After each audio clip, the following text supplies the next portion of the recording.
Excellent job. You now have a working knowledge of how search works. You started off with an introduction to how search engines work and how Google ranks websites. You also went over the organization of the SERPs, also called search engine results pages. Then you dove into the world of search engine optimization. You went over pre-steps before implementing any SEO. Steps like understanding the organization's goals and ideal customers. Keywords and keyword research is another topic you learned. You now know recommendations from Google about keywords.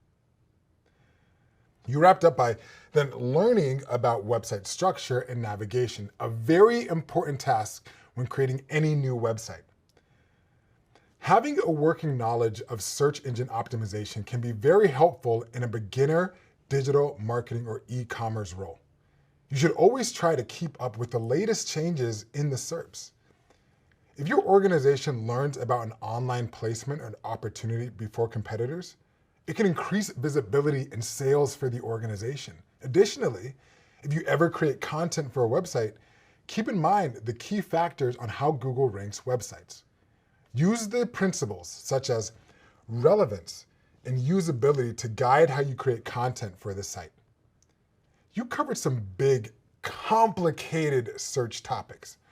I hope you feel like you've learned a lot and you're ready to continue your journey learning more about search in digital marketing.